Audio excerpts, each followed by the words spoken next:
அஸ்ஸலாமு அலைக்கும் வரஹ்மத்துல்லாஹி வபரகாத்துஹு.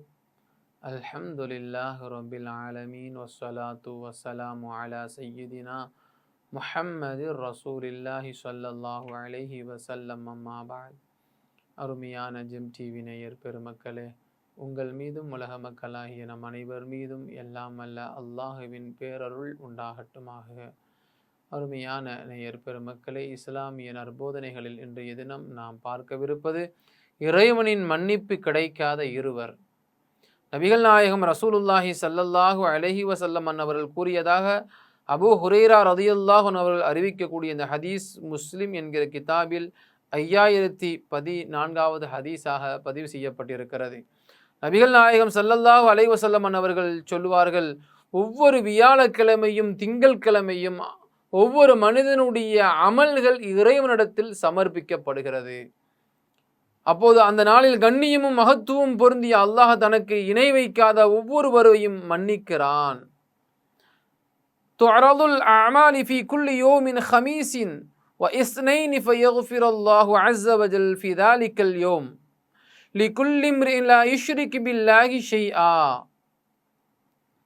நபிகள் நாயகம் ரசூலுல்லாஹி ஸல்லல்லாஹு அலைஹி வஸல்லம் அவர்கள் தெளிவாக சொல்வார்கள், உலகில் வாழ்கிற ஒவ்வொரு மனிதனுடைய நன்மைகள் அனைத்தையும் ஒவ்வொரு திங்கட்கிழமையும் வியாழக்கிழமையும் இறைவனிடத்தில் கொண்டு சமர்ப்பிக்கப்படுகிறது. எந்த மனிதன் தன் வாழ்க்கையில நன்மைகள் அதிகம் அதிகம் செய்து கொண்டே இருக்கிறான், அந்த சமயத்துல சின்ன சின்ன தப்புகளும் செய்கிறான், ஆனால் படைத்த இறைவனுக்கு மட்டும் இணை வைக்கல. இறைவா, உன்னை தவிர மன்னிப்பவன் வேறு யார் இருக்கிறான்? நீதான் என்னை படைத்து பரிபாலனம் செய்து கொண்டிருக்கக்கூடிய இறைவனாக இரட்சகனாக இருக்கிறாய்.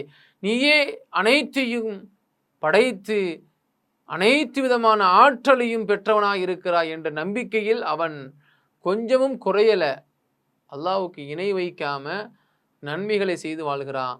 அத்தகையவர்களுடைய நன்மை இறைவனிடத்தில் எடுத்து காட்டப்படுகிறது மட்டுமல்ல, அவன் செய்த சிறிய பெரிய பாவங்களை அல்லாஹ் மன்னிச்சிடுறான். அல்லாஹ்விற்கு இணை வைக்காத ஒரு நிலையில் இருக்கக்கூடிய மனிதனுடைய நிலை. இரண்டாவதாக நபிகள் நாயகம் ஸல்லல்லாஹு அலைஹி வஸல்லம் அவர்கள் அடுத்து சொல்வார்கள், இல்லம் ரஉ கானத் பைனஹு வ பைன அஹீஹி ஷஹ்னா ஃபயகாலு லஹுர்கவு ஹதைனி என்று சொல்லப்படுகிற அடுத்த ஹதீஸில் ஸல்லல்லாஹு அலைஹி வஸல்லம் அவர்கள் சொல்லுவார்கள், தனக்கும் தன்னுடைய சகோதரருக்கும் மத்தியில் சண்டை ஏற்பட்டிருக்கிறது.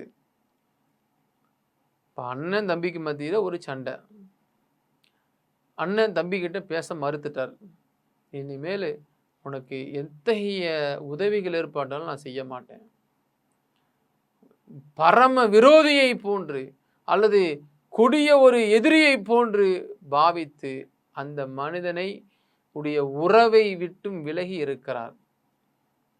அவன் தப்பு செய்தானோ தப்பு செய்யலையோ, இப்போ அண்ணனுடைய இந்த நெருக்கடி தாங்க முடியல. நபிகள் நாயகம் ஸல்லல்லாஹு அலைஹி வஸல்லம் அவர்கள் சொல்லுவார்கள், எந்த ஒரு மனிதன் எந்த ஒரு சகோதரன் ஒருவருக்கொருவர் சண்டையிட்டு மன்னித்து கொள்ளாமல் கடைசி வரை இறந்து விடுகிறானோ அவனுடைய பாவத்தை அல்லாஹ் மன்னிக்க மாட்டான்.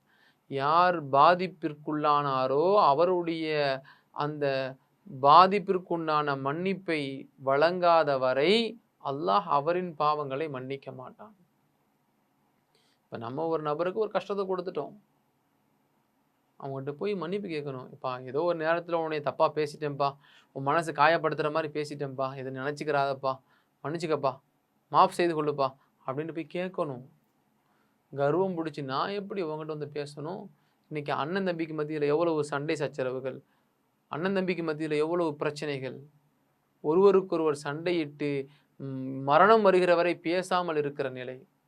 அருமையான நேயர் பெருமக்களே, இந்த மாதிரி உறவுகளை துண்டித்து சகோதரனாக இல்லாமல் எதிரியாக வாழ்கிறவர்களுடைய வாழ்க்கையை பார்த்த அல்லாஹ் அவர்களுக்கு மன்னிப்பு கிடையாதுன்னு சொன்னதாக நபிகள் நாயகம் ஸல்லல்லாஹு அலைஹி வஸல்லம் அவர்கள் சொல்லுகிறார்கள். ஆகையினால நமக்கு அல்லாஹுவால் கிடைத்திருக்கக்கூடிய இந்த வாழ்க்கையிலே எந்த அளவிற்கு உறவுகளை பேணி வாழ முடியுமோ அந்த அளவிற்கு நாம் உறவுகளை பேணி வாழ வேண்டும். பெற்ற தாய் தந்தையராக இருக்கட்டும், உடன் பிறந்த சகோதர சகோதரியாக இருக்கட்டும், நம்முடைய இரத்த பந்தங்களான சொந்த பந்தங்களாக இருக்கட்டும், நம்முடைய நண்பர்கள் வட்டாரமாக இருக்கட்டும், அனைத்து நபர்களிடத்துடையும் உறவுகளை நாம் முறித்து வாழாமல் ஒருவருக்கொருவர் மனஸ்தாபத்தோடு பேசியிருந்தால் விட்டு கொடுத்து மன்னிப்பு கேட்டு மன்னிப்பை பெற்று வாழ்ந்தால் தான் அல்லாஹ் நம்மை மன்னிப்பானாம். ஆகையினால நாம் ஒருவருக்கொருவர் விட்டு கொடுத்து நண்பர்களாய், சொந்த பந்தங்களாய், இரத்த பந்தங்களாய், சகோதர சகோதரிகளாய் வாழ்வோம்.